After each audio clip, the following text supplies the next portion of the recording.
Sermon 56 de saint Augustin de l'oraison dominicale, Matthieu chapitre 6, versets 7 à 13. En montrant que l'époque actuelle, l'époque où toutes les nations devaient croire en Dieu, avait été prédite par les prophètes, le bienheureux apôtre cite le témoignage suivant. « Et il sera ainsi, quiconque invoquera le nom du Seigneur sera sauvé. » Joël chapitre 2, verset 32. Autrefois, en effet, les seuls Israélites invoquaient le nom du Seigneur qui a fait le ciel et la terre, et les autres peuples imploraient soit des idoles muettes et sourdes qui ne les entendaient point, soit des démons qui les écoutaient pour faire leur malheur. Mais depuis qu'est venue la plénitude des temps, on voit s'accomplir cette prophétie, et il sera ainsi, quiconque invoquera le nom du Seigneur sera sauvé. Mais les Juifs étaient jaloux de voir l'Évangile annoncé aux gentils. Ceux même d'entre eux qui croyaient au Christ prétendaient qu'on ne devait pas porter la parole du Christ à quiconque n'était pas circoncis. C'est contre ces envieux que l'apôtre cite ce témoignage, et il sera ainsi, quiconque invoquera le nom du Seigneur sera sauvé. Afin même de démasquer davantage l'aveuglement de leur haine jalouse, il ajoute aussitôt, « Mais comment l'invoqueront-ils s'ils ne croient pas en lui ? Et comment y croiront-ils s'ils n'en ont pas entendu parler ? Et comment en entendront-ils parler si personne ne les prêche ? Et comment les prêchera-t-on si l'on n'est pas envoyé » Romains, chapitre 10, versets 13 à 15. Ainsi donc, à cause de ces paroles, comment l'invoqueront-ils s'ils ne croient pas en lui ? Vous avez reçu d'abord non pas l'oraison dominicale puis le symbole, mais le symbole pour vous apprendre à croire, puis l'oraison pour vous apprendre à prier. Le symbole est l'expression de la foi et l'oraison de la prière, car c'est celui qui croit qui est exaucé quand il prie. Beaucoup néanmoins demandent ce qu'ils ne devraient pas demander parce qu'ils ignorent ce qui leur est utile. D'où il suit qu'on doit dans la prière éviter deux écueils, et de solliciter ce qu'il ne faut pas, et d'implorer qui on ne doit pas.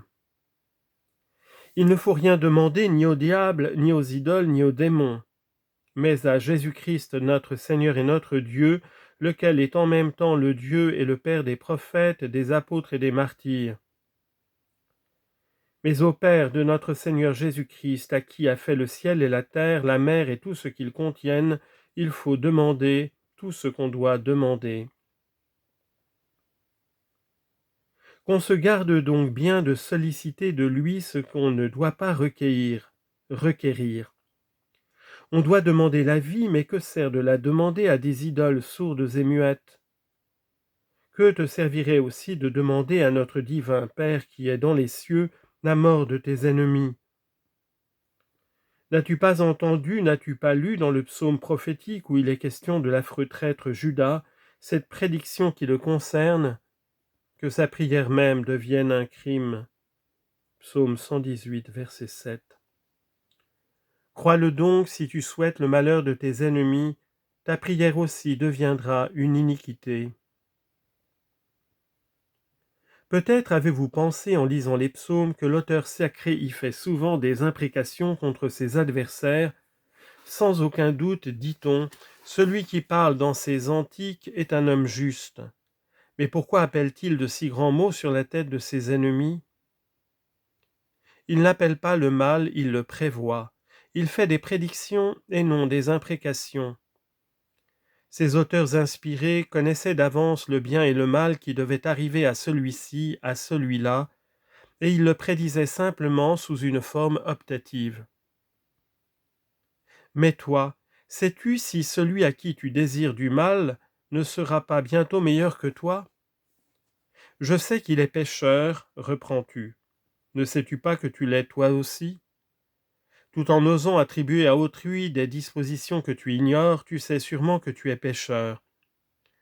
N'entends-tu pas l'apôtre dire de lui-même « J'étais auparavant persécuteur, blasphémateur et outrageux, mais j'ai obtenu miséricorde parce que j'ai agi par ignorance dans l'incrédulité. 1 Timothée 1,13. Quand donc cet apôtre persécutait les chrétiens, les enchaînait partout où il les trouvait et les conduisait devant les tribunaux pour les faire châtier, l'Église alors, mes frères, priait-elle pour lui ou contre lui? Instruite par son Seigneur qui disait du haut de la croix où il était suspendu, « Mon Père, pardonnez-leur, car ils ne savent pas ce qu'ils font. » Luc 23, 34. L'Église demandait pour Paul, ou plutôt pour Saül, le changement qui s'est produit. J'étais, dit-il lui-même, inconnu de visage aux églises de Judée qui croient au Christ. Seulement elles avaient ouï dire, celui qui naguère nous persécutait annonce maintenant la foi qu'il s'efforçait de détruire, et elles glorifiaient Dieu à mon sujet. Galates 1, 22 à 24. Pourquoi auraient-elles glorifié Dieu si auparavant elles n'avaient imploré la conversion de leurs persécuteurs? Notre Seigneur commence par supprimer les longs discours. Il ne veut pas qu'on multiplie devant Dieu les paroles, comme si par ce moyen on cherchait à l'instruire. Ce qu'il faut dans la prière, c'est la piété, et non la loquacité. Car votre Père sait vos besoins avant que vous l'imploriez. Puisqu'il sait vos besoins, ne parlez donc pas beaucoup. Mais s'il connaît nos besoins, dira ici quelqu'un, pourquoi parler peu ou beaucoup? Pourquoi prier? Il sait ce qui nous est nécessaire, qu'il nous le donne. Non, mais il veut que tu pries pour accorder à tes désirs et pour éloigner le mépris de ses dons. C'est lui d'ailleurs qui inspire ses désirs et l'oraison dominicale enseignée par lui en est la forme. Il n'est permis de demander que ce qui y est exprimé. Dites donc, ce sont ces paroles, Notre Père qui êtes aux cieux. Ainsi vous en êtes témoin, vous commencez à avoir Dieu pour Père. Mais après votre régénération, il sera réellement votre Père, et maintenant même, avant votre naissance spirituelle, vous êtes conçus par sa vertu dans le sein de l'Église qui doit vous enfanter sur les fonds sacrés.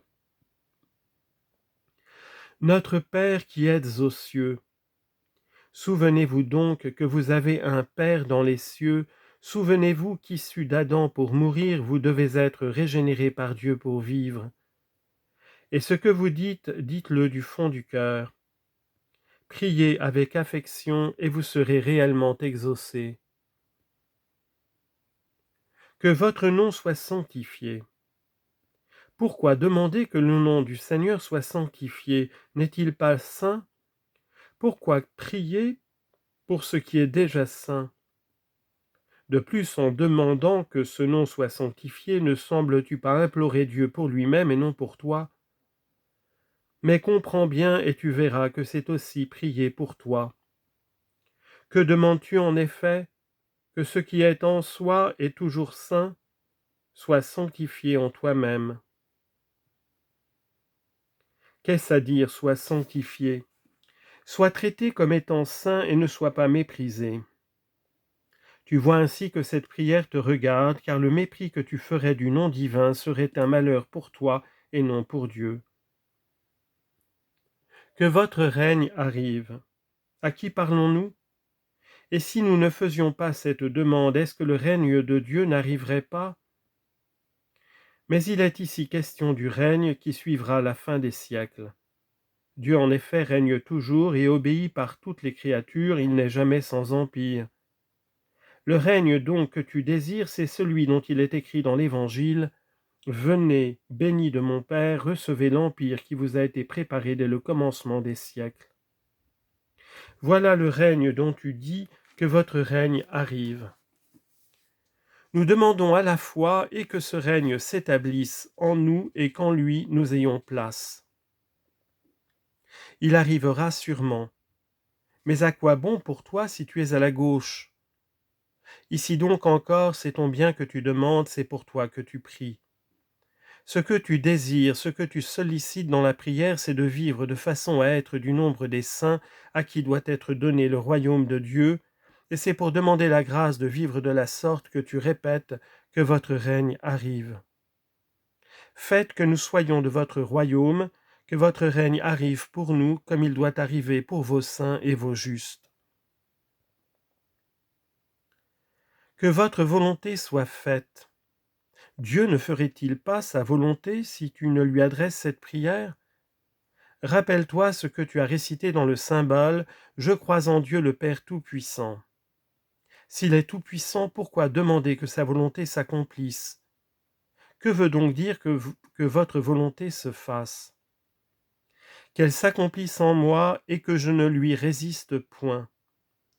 Ici donc aussi tu pries pour toi et non pour Dieu. Lors même que tu ne l'accomplirais pas, la volonté de Dieu s'accomplira en toi.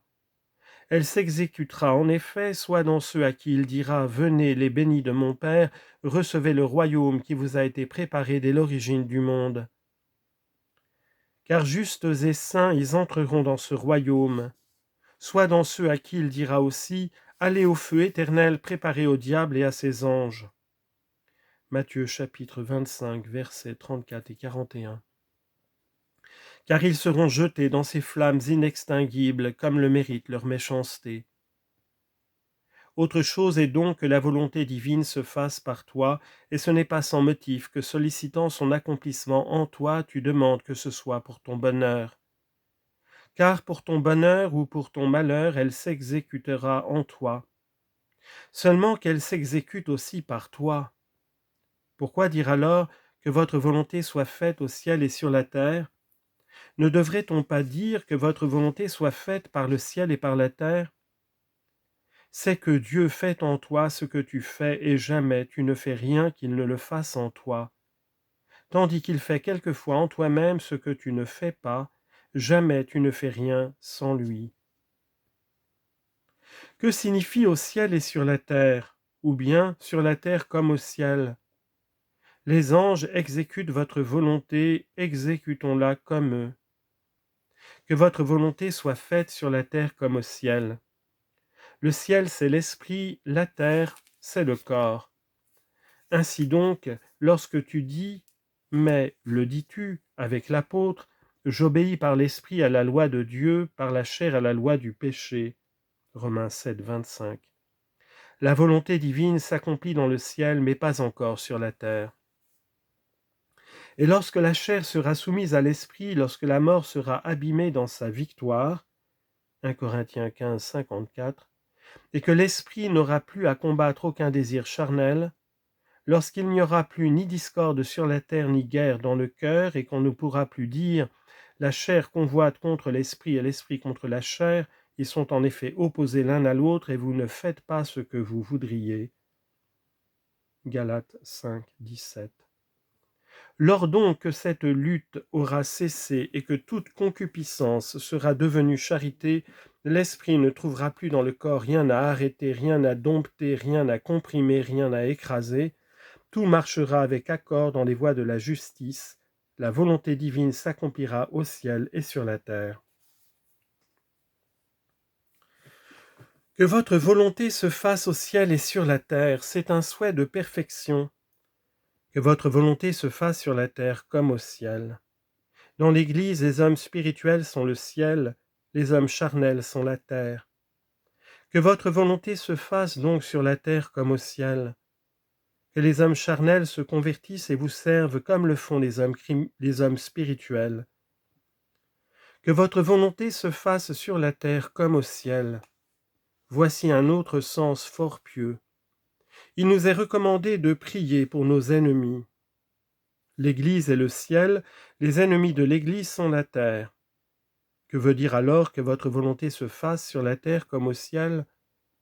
Que nos ennemis croient en nous comme nous y croyons, qu'ils deviennent nos amis et en finissent avec leur haine.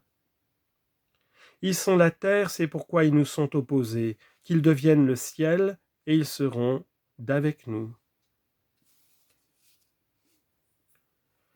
Donnez-nous aujourd'hui notre pain quotidien. Il est clair ici que nous prions pour nous. Quand tu disais « que votre nom soit sanctifié », nous avons dû t'expliquer que c'est pour toi que tu priais et non pour Dieu. Quand tu disais encore que votre volonté s'affasse, il a fallu te montrer encore que ce vœu est à ton avantage et non à l'avantage de Dieu.